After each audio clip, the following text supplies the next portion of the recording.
The following story is entirely a work of fiction. All characters, names, businesses, locations, and events are products of the author's imagination. Any resemblance to real persons, living or dead, or actual events is purely coincidental. She didn't say a word when they fired her. She didn't argue. She didn't cry. She simply picked up her bag, returned her visitor badge, and walked out of the building before lunch. 10 years later, she walked back in. But this time, she owned the building. Apex Digital was one of the hottest technology companies in San Francisco. Founded in 2019 by 3 Stanford graduates, the company had grown from a small app development studio into a multi-billion-dollar enterprise software company. Their product, an AI-powered business automation platform, was used by more than 6,000 companies worldwide. The company occupied 14 floors of a glass tower in the financial district. Everything about it screamed ambition. The lobby had a waterfall, the cafeteria had a sushi bar, the rooftop had a putting green, and every employee received a branded welcome kit on their first day. Laptop, backpack, water bottle, a card that read, "Welcome to the future, unless you were Nadine Osei." Because Nadine never received her welcome kit, she barely made it past the morning. Nadine was 22 years old when she arrived at Apex Digital. She had graduated from Howard University 3 months earlier, summa cum laude, computer science. She had been selected from over 4,000 applicants for Apex's summer internship program, one of only 12 chosen. On the morning of June 14, 2027, she wore a navy blazer, a white blouse, simple earrings her grandmother had given her. She carried a leather notebook and a pen. Not a tablet, not a laptop, a notebook. She arrived 15 minutes early. She sat in the lobby, watched employees walk past, noticed how fast everyone moved, how loud the conversations were, how confident everyone seemed. Nadine wasn't loud. She wasn't fast. She was observant. She listened more than she spoke. She thought before she answered. She asked questions that most people wouldn't think of until weeks later. Some people called that thoughtful. Apex Digital called it something else. They called it a bad fit. The intern orientation began at 9 o'clock. A conference room on the 7th floor. 12 interns seated around a table. The program coordinator, Kevin Marshall, stood at the front. He was 31, energetic, loud. He thrived on momentum. "Welcome to Apex." He clapped his hands. "This summer is going to change your life." The room buzzed with excitement. Everyone introduced themselves. Most spoke quickly, confidently. When it was Nadine's turn, she spoke softly. "My name is Nadine Osei. I studied computer science at Howard. I'm interested in ethical AI design." Kevin nodded. "Great." He moved to the next person before she finished her sentence. Nadine closed her mouth. She wrote something in her notebook. Nobody noticed. The morning session included a company tour. Kevin walked fast, pointed at things, named departments, dropped statistics. 300 million in revenue last year. 40% growth. Best place to work in the Bay Area 2 years running. The interns nodded, smiled, took photos. Nadine walked at the back of the group. She didn't take photos. She took notes. At one point, they passed a server room. Nadine stopped. She looked through the glass door. Something caught her attention. She turned to Kevin. "Excuse me?" Kevin kept walking. "Is the primary data cluster running a distributed or centralized authentication model?" Kevin stopped.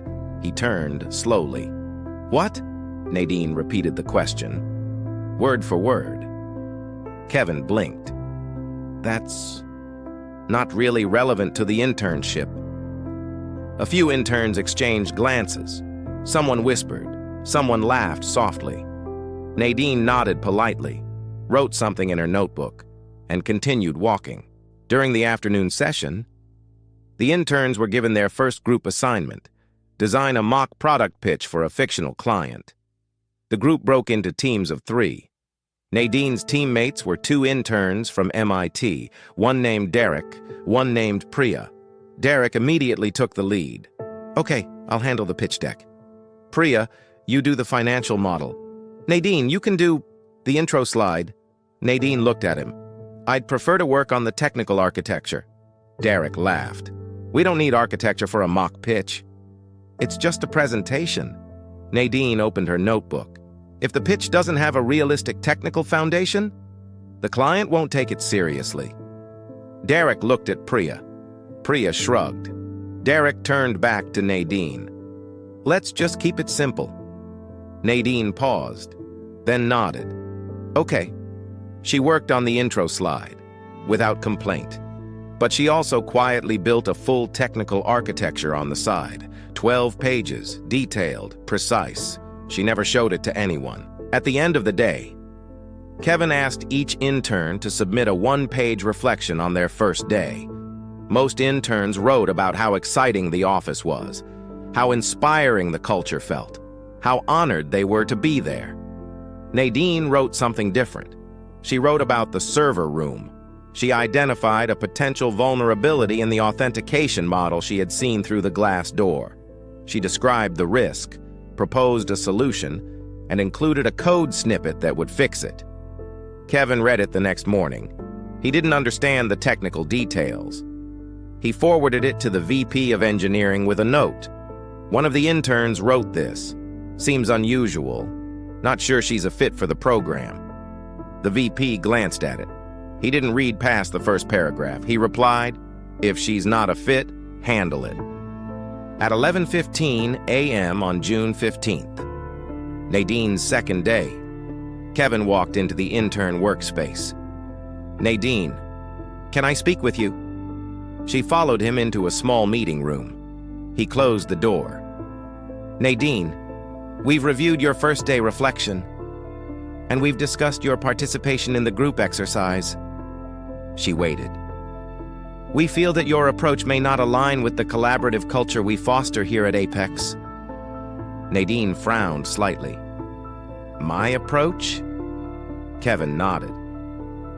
"You asked a very technical question during the tour. Your teammates felt you were overcomplicating the group project. And your reflection paper focused on system vulnerabilities rather than the team experience." Nadine looked at him. "I found a security flaw. I thought that was important." Kevin smiled politely.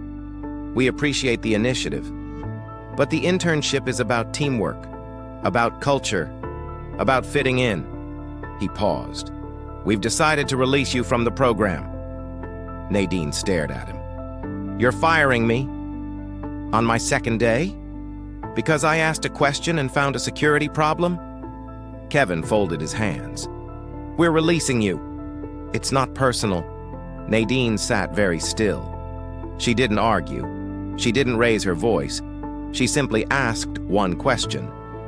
"Did anyone read the full report I submitted?" Kevin hesitated. "It was reviewed." Nadine looked at him for a long moment. Then she stood. "Thank you for the opportunity." She picked up her notebook, returned her visitor badge to the front desk, and walked out of the building at 11:32 a.m. She never received her welcome kit that afternoon. Derek mentioned Nadine's departure to a senior engineer. "The quiet girl got let go.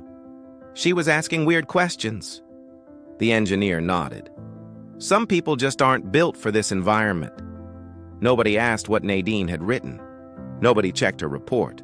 Nobody thought about her again.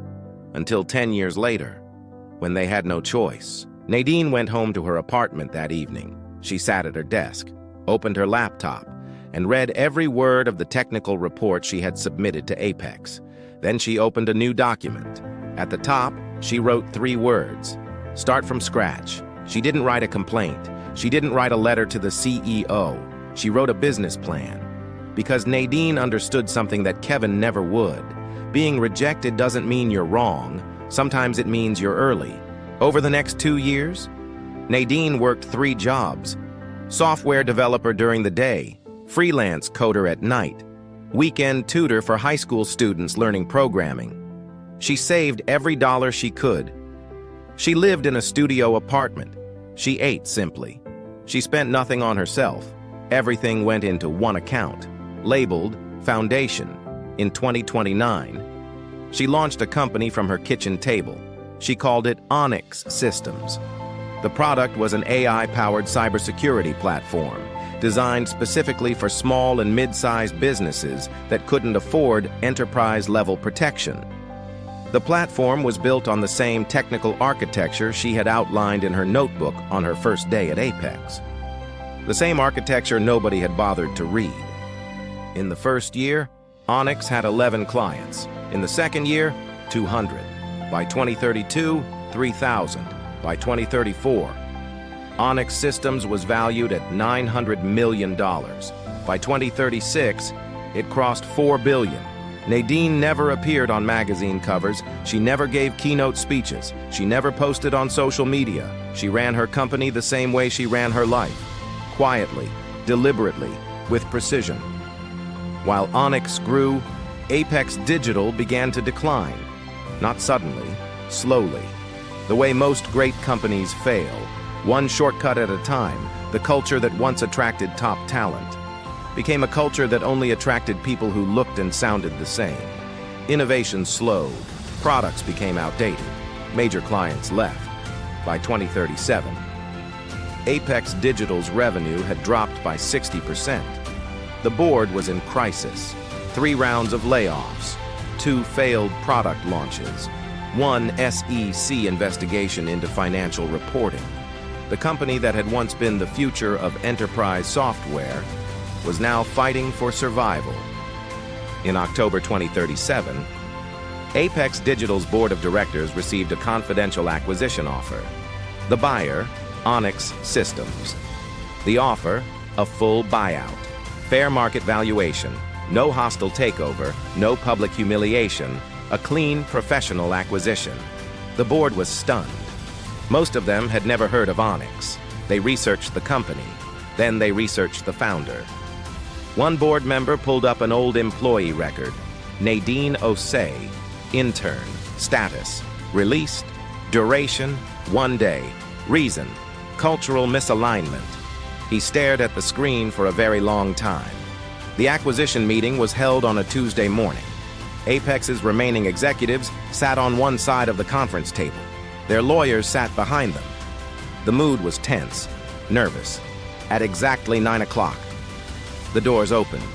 Nadine Osei walked in. 32 years old, navy blazer, white blouse, simple earrings, the same outfit she had worn on her first day. She carried a leather notebook, not a tablet, not a laptop, a notebook. She sat down, placed the notebook on the table, looked around the room. Most of the original executives were gone, but Kevin Marshall was still there. He was now VP of Operations. He had barely survived the last round of layoffs. He sat at the far end of the table. The moment Nadine entered the room, his face changed. She didn't look at him. Not yet. Nadine opened the meeting the way she opened every meeting, quietly. "Good morning. Thank you for your time." She reviewed the terms of the acquisition. Fair, transparent. Every employee would be offered a position. Benefits would be maintained. No mass layoffs. The board members looked at each other. They had expected a hostile takeover. Instead, they received a rescue. One board member asked, "Why?" Nadine looked at him. "Why what? Why are you offering fair terms? You could have waited another 6 months. We would have collapsed. You could have bought us for a fraction of this price." Nadine paused.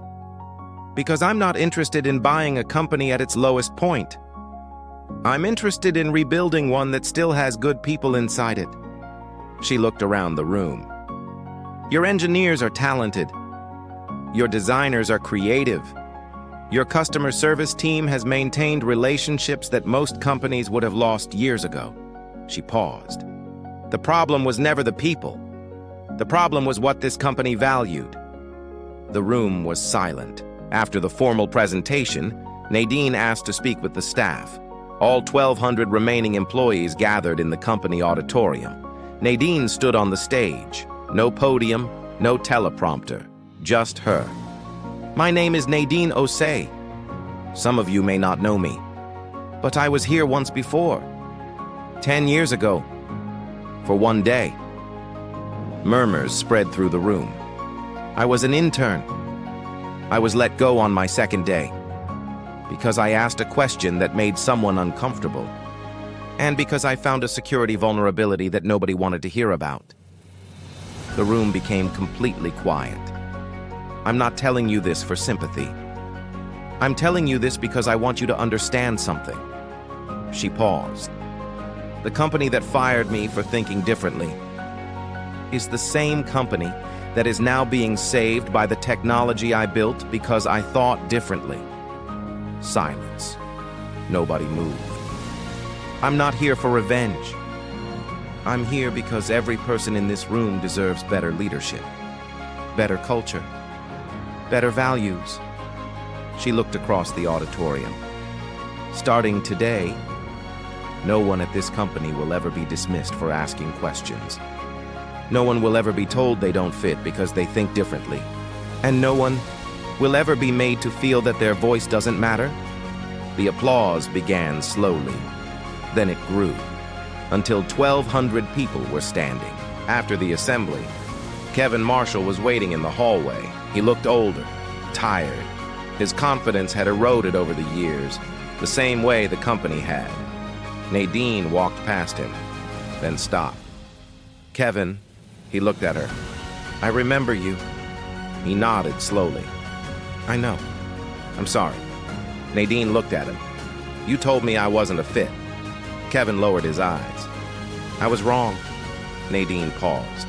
"I know." Kevin waited for the rest. The termination, the humiliation, the revenge. Instead, Nadine said something he never expected. "There's a position available. Director of Intern Development." Kevin looked stunned. "I want someone who understands what it feels like to make a mistake that cost someone their dream. Because that person will never let it happen again." Kevin's eyes filled with tears. "You're offering me a job?" Nadine smiled. "I'm offering you a second chance. The same kind someone should have offered me 6 months later." Apex Digital was officially renamed Onyx Apex. The waterfall in the lobby was replaced with a community board. Employees posted ideas, questions, suggestions. A new intern program launched. The first class had 24 participants. Each one received a welcome kit. Inside was a laptop, a backpack, a water bottle, and a handwritten card. It read, "Your questions are your greatest strength. Never stop asking." Nadine. On the wall behind Nadine's desk, 2 items hung side by side.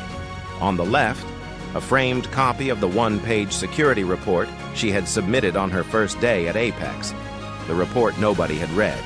On the right, the visitor badge she had returned at 11:32 a.m. on June 15, 2027.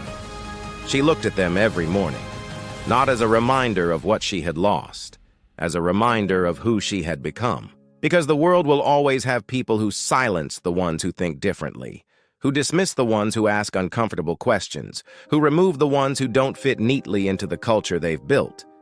But every now and then, one of those people refuses to disappear. They go quiet. They go to work. They build something extraordinary, and they return. Not with anger, not with revenge, but with something far more powerful, proof that the thing that made them different was the thing that made them great.